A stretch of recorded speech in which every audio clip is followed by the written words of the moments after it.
Alright, welcome to the last game. We will be previewing SoulWind against Manaphy. This one, of course, the semi-final. Let's just get into it, and then tomorrow we will have the actual final, which I hope to catch live and deliver live commentary on, to do something a bit different. But yeah, for now, let's just watch this semi-final. A Jinx versus Alakazam lead matchup, and we see that the Alakazam goes for Thunder Wave. This generally indicates that the chance is probably not Mono Ice Beam, because if it's Ice Beam seeing Chansey as the only sleeper, this Paralyzed Jinx is so difficult to break. Because you can only damage it with Ice Beam, which obviously doesn't do a lot of damage, and you cannot even put it to sleep with Sing, because it's already paralyzed. So if you have Ice Beam plus Sing Chansey, you don't click Thunder Wave turn 1 in most cases. So the best guess here is that Manaphy's team does indeed have an Executor, because this is not a play you make when you have the Sing plus Ice Beam Chansey. However, we do see a Cloyster here. And then we see a hard Snorlax, not even clamping. So this is a very weird sequence of plays. And if someone did this against me and I didn't have name tags on, I would immediately lose a little bit of respect. Going Cloyster on the Blizzard is fine, but to go lax after is basically saying, there is some logic behind not wanting to risk a clamp miss. That there is definitely, it is not completely illogical, but Psychic Landing on Cloyster or Psychic Landing on Snorlax are basically equally bad, because Psychic really fucking hurts on Lax. Jinx is actually quite powerful if you just let it free fire on targets that aren't Chansey and Starmie. And so, to give this Jinx like 75% chance to hit Psychic on Snorlax, I think is just strictly worse than giving it, less than 20% chance of hitting it on Cloyster. And then of course, after you clamp it once, you get a free switch to Lax. Or you can even clamp again to try and scout and see what's going on SoulWind's side of things. Going Cloyster on the Blizzard makes sense, but not clamping I don't respect. Unless you were going Chansey, because if you were going Chansey, then you say, I have no interest in actually pressuring this Jinx quickly, I just want to, wall it. And then going Cloyster first makes sense, because you just deny a Blizzard hit on Chansey, and so you don't risk a freeze. And so if Manaphy went hard Chansey on this turn 3, then I would be fine with going Cloyster. But as it stands, I don't really understand the logic, and it does make me think that perhaps his Chansey is Jinx walled after all. Because if your Chansey is not Jinx walled, then why would you not go Chansey? It's so easy to just go Chansey and have it be good. And so there is a lot of question marks about Manaphy's play and Manaphy's team already on turn 3. It's very unusual, and I think it is... Turn 3 is already a pretty definite misplay. Turn 2 is an arguable stylistic choice, and turn 1 as well with the Thunder Wave, we don't know yet. So we see SoulWind go to his Lax, go Body Slam, they trade Body Slams again, and now Snorlax, SoulWind has to rest. Unfortunately for him, he wins the tie, so... Oh, well, Manaphy didn't actually slam, so never mind. No problem there.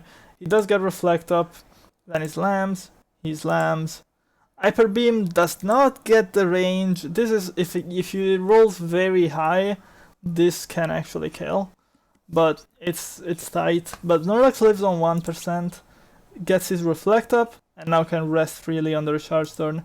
So now this is good for SoulWind, because Mana's Lax has to switch out at 73%. SoulWind's is not... Well, it's also going to take a hit and switch out at basically the same percent, but when you consider that Mana was the one who sent in the lags first and had the tempo advantage. The fact that SoulWind is switching out on an even position is obviously quite good for him. Now, Psychic again on the Jinx switching. No drop, so he does go Chansey this time. Why go Chansey here and not earlier? It's a mystery. Blizzards come out, doesn't freeze. Clamp misses, but Jinx gets fully paralyzed. And another clamp. Now, I do want to talk about the decision to let Jinx eat clamp damage, because when Mana revealed the Executor, you already know that this is very important that you sleep block this. And Jinx is not known for being excellent at surviving sustained hits from Executor. So, to let it take this 12% when you have like a full health chance and whatnot, I don't love it. I get that the upside if Clamp misses and you don't FP is high, because Psychic chips Cloister very hard and can even kill on a crit at 88%, I believe. But even with all of those considerations, I just think it's not good to fish for that sort of odds, because it's just so likely that Clamp just hits and you just take damage for no reason on something that is very important to keep healthy.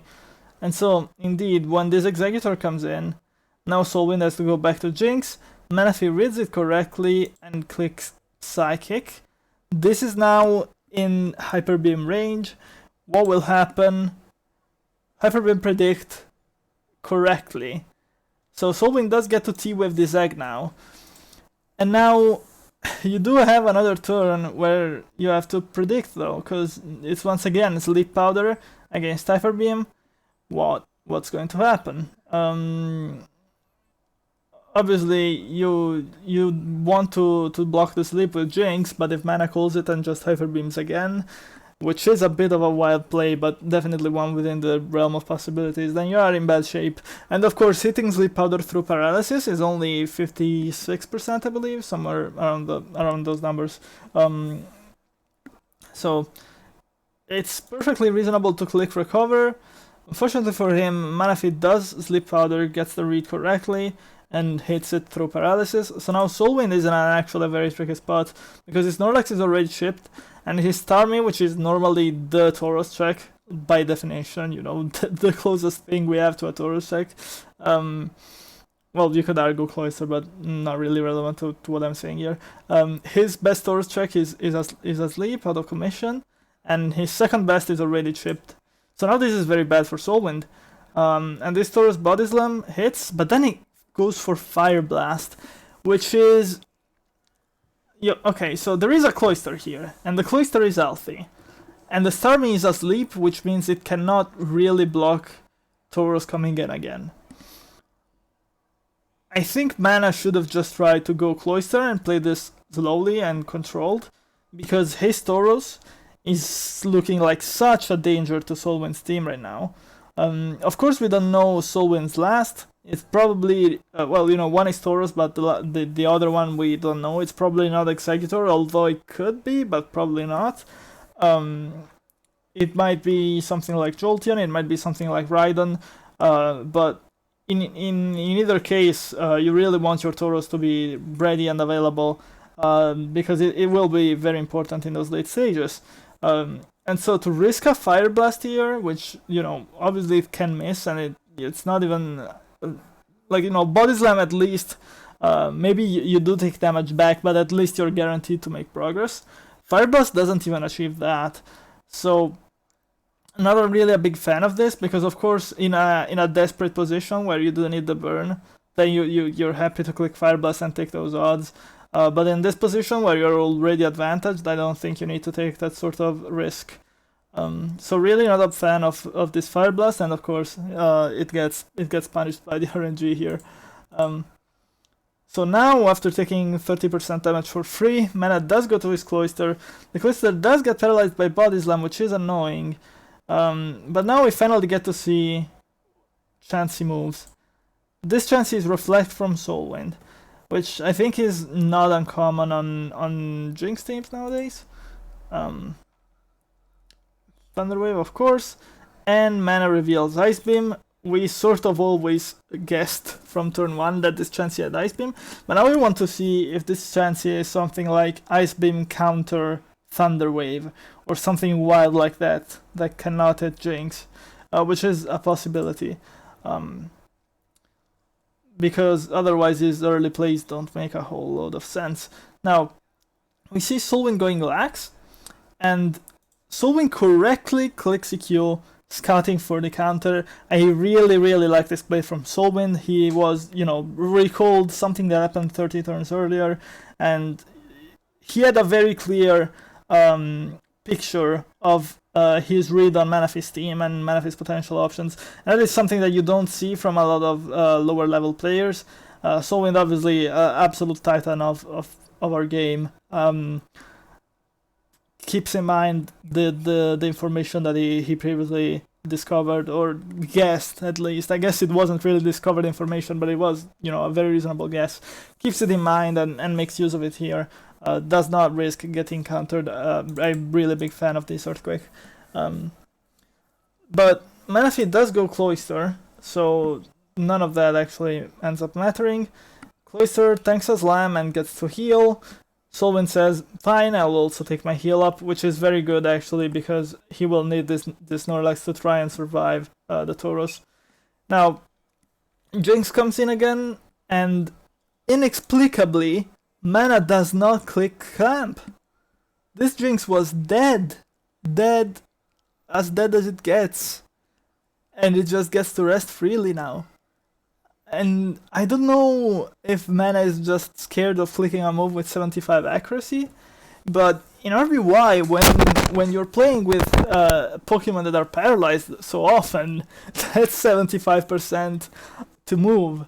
So like, those are odds that you deal with on the regular in this tier. Those are not odds where you can afford to, scamp out.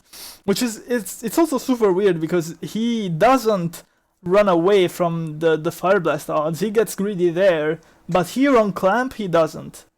So either he's not very mindful of how odds work in this tier, now they stack up across turns, or he has some reason to believe that he actually wants this Jinx alive. But this is it's weird because there is a Reflect Chansey here ready to wall this Lax, so I don't know. Like I would accept going Tauros here, because that's a big dig play. Because Tauros, you actually still kill Jinx, because SoulWind cannot do anything else. This, I guess he can try to go Lax and then wake it. But then he has to take 2 body slams from Tauros, and the chance of 1 critting and finishing off the Lax is actually incredibly high. And so if mana went Tauros here, I would completely be behind it. Wonderful play. Because Chansey cannot come in, amazing. You predict the rest and you abuse it. But if you go Lax, like what are you doing? Chansey just comes in and you've let Jinx rest freely. And now your Cloister and Executor have little pressure because Jinx just comes in.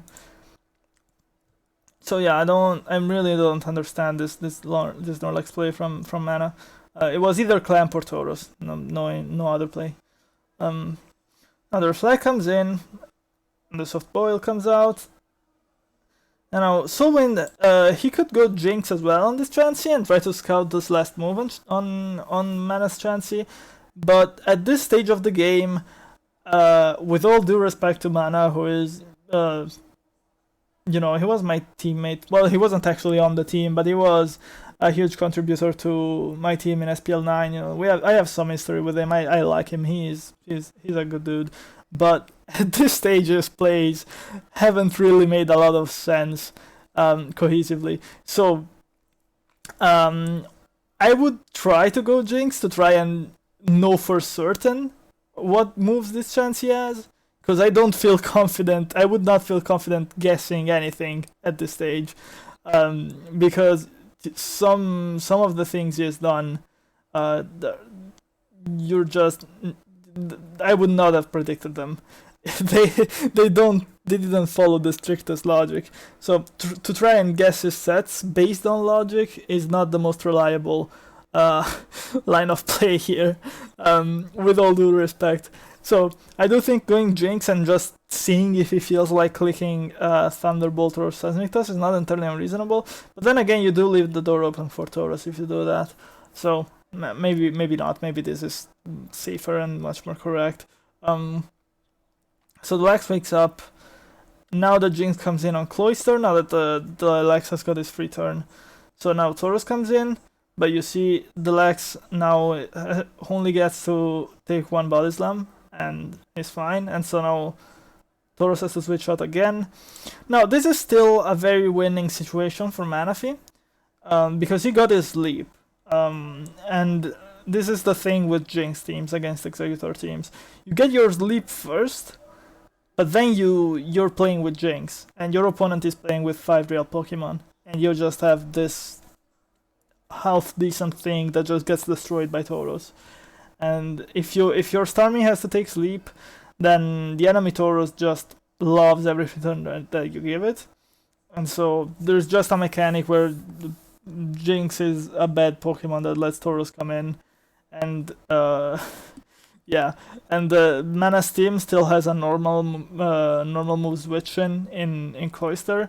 SoulWind's team only has his Snorlax left, so a lot of pressure on these Lex to come in and do the job, and yeah, it has not done the job, that's safe to say. Now we see a Clamp come out. Clamp again. Switch out. At this stage, it's already, I will try to accelerate commentary a bit, because this is looking already very, very dead, very just not winnable for SoulWind from here.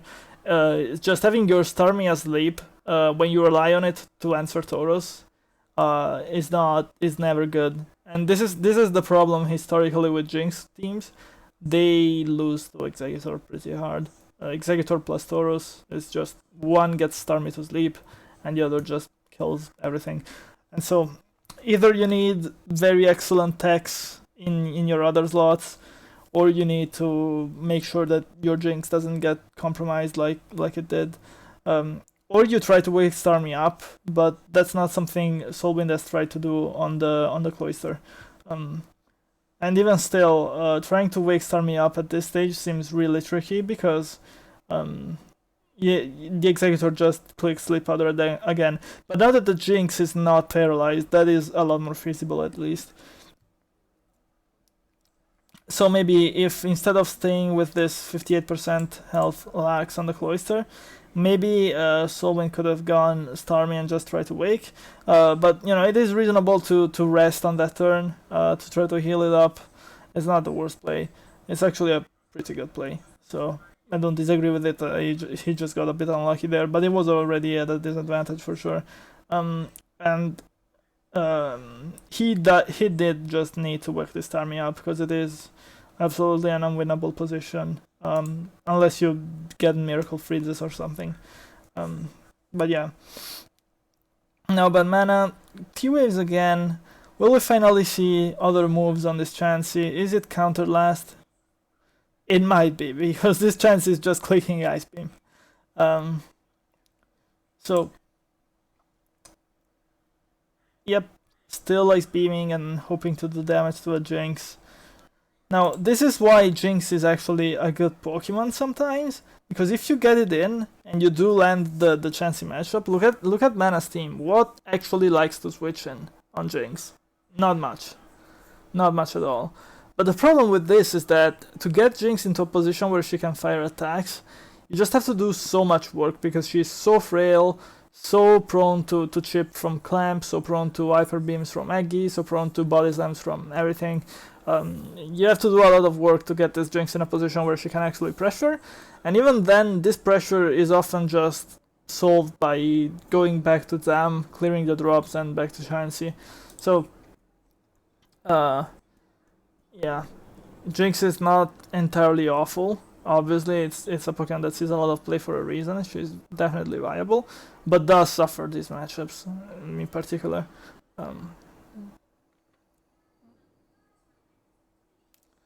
Now SoulWind goes Taurus, obviously mana just T-Waves. Play it safe. I'll skip ahead because there is really not a lot going on here. Oh, yeah. See, SoulWind tries to rest. Taurus comes in immediately, and now SoulWind has to go his own Taurus on a body slam. You hate to see this happen. You really hate to see your first Taurus Witchin being a defensive one on your enemies. Taurus. It's just tragic from here. At this stage, with Lax down, Mana can probably go Cloister here just perfectly happily, and you can even just fucking explode it, take something out of the picture. But no, instead it does go for Fire Blast. Again, I don't get the need to do this. Like, you know, obviously you bring Fire Blast for the meme, you get the burn in the mirror, as he does here. But why ever, when you're in such a winning position, why ever risk the miss? You know, if this Fire Blast misses again, all of a sudden you have to deal with an enemy Taurus that could actually crit his way through your team. And, you know, obviously it's very difficult because Mana has achieved such an advantage. But yeah, you open him, you give him a possibility to come back by clicking Fire Blast here, and there's just no need for that. Obviously, you know, gets lucky, burns, and now that Taurus is completely innocuous, and it's Jinx, Chansey, and the mysterious last one against the world, which is probably going to be a victory for the world. Yeah, we can skip ahead. Raiden is revealed. There's both a Cloister and an Executor, and there used to be a healthy Taurus, but not anymore. So yeah, the Raiden is just has to eat a Psychic. It's not in good shape. It's all crumbling. We will see very soon. Cloister's Witch back. Very good, very nice. Safe play from Mana. Or I guess not really safe, but very nice read from Mana. Now the Starmie comes in. Finally SoulWind gets Starmie in on Cloister to try to wake it. But, oh, he does get it actually. So now this game is back open. Now, this is something that a lot of people don't do, and I think they should do when they realize they're losing. Just fucking pray that you get a miracle wake, and that somehow that's enough to get you back in the game.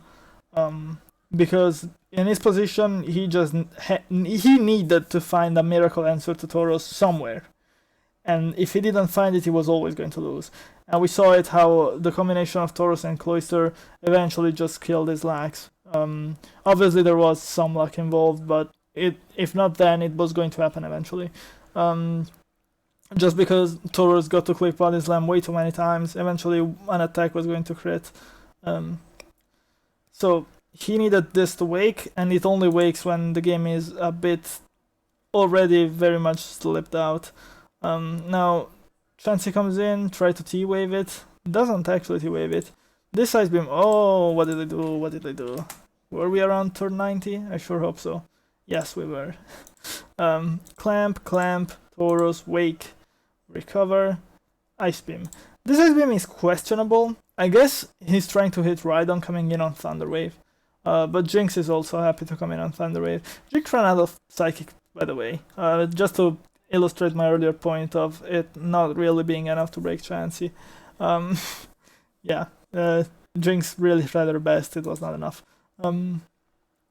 Blizzard comes in, gets a nice crit, but Mana is playing safe, soft boiling, and now this Jinx only has 2 Blizzards left. It's completely Cloister walled. It's looking real sad. Now Snorlax finally comes in. We had not seen Mana Snorlax hit the field in a while because there was just no need. Yeah, with the fact that Cloister acts as a defensive normal type answer, and that SoulWind's Chansey is not Bolt Beam, there is really no reason for this Lax to come in. And in fact it hasn't come in a long while. The fact that this Starmie thunderbolts the Chansey seems to reveal pretty without much question that this is a Blitzbolt Starmie. So pile on the misery, because this is just going to get T-waved. Oh! It's Sing! Aha! There we go. Finally, the mystery is revealed. This is a Sleep Executor with a Sing Chansey. There you have it. In that case, even waking up this Starmie was probably going to be... this Starmie, even after being awake, would have had a very hard time actually staying awake. So, yeah. Double Sleepers is a curious team, and one that, obviously you can see that Mana did not need the Sing here, but in some matchups it's cute, I guess. Yeah. Not much to say now. The game is over. Taurus comes in. Slam. Wakes up again. Slam does get the paralysis this time. Oh! Again, Manaphy goes from an insane read that just risks the game. Well, he probably wins even if Starmie stays in and T-waves. But why the fuck ever, in such an advantageous position, go for this read? I don't get it. You can just switch out and keep your Taurus safe.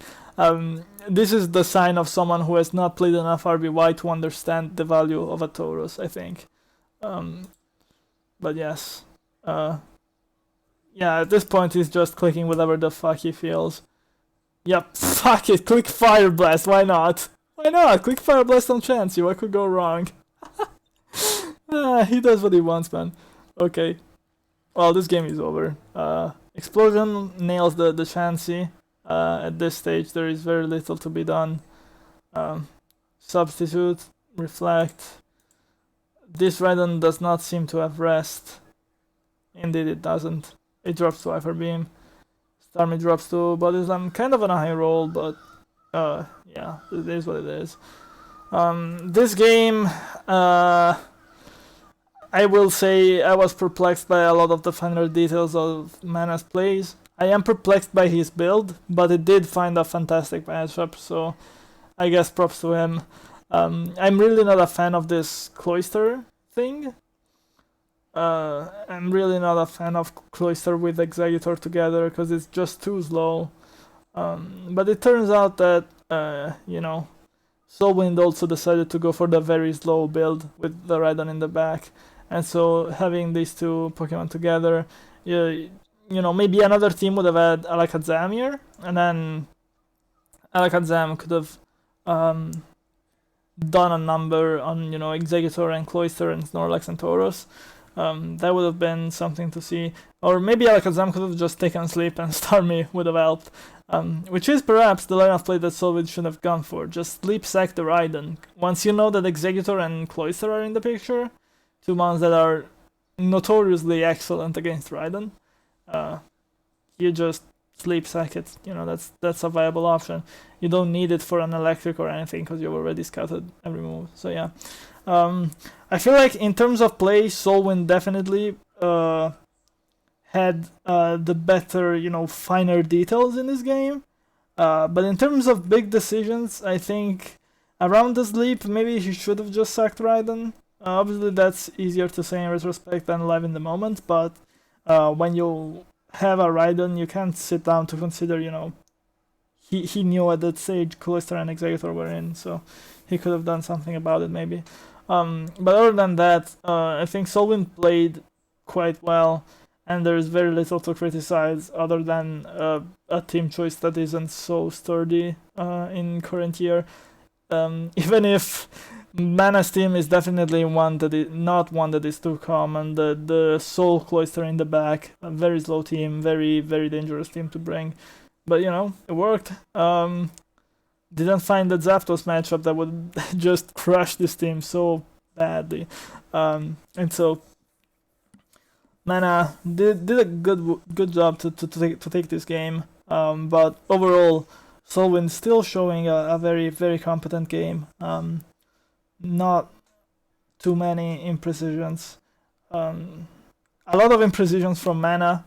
Definitely not an RBY main on our hands. But props to him, he got a convincing victory. Yeah, not much to say. I hope you enjoyed all of these videos. If you have any feedback on, things you'd like to see or things you think I could do differently in these sorts of analysis videos, I would love to hear it. I will try to push out more RBY content more frequently on this channel. So hopefully the quality is going to be enough. I will try to keep things interesting and helpful. So yeah, thanks so much for watching. Hope to see you tomorrow for the grand final. Really excited to see it. See you there, hopefully. Goodbye.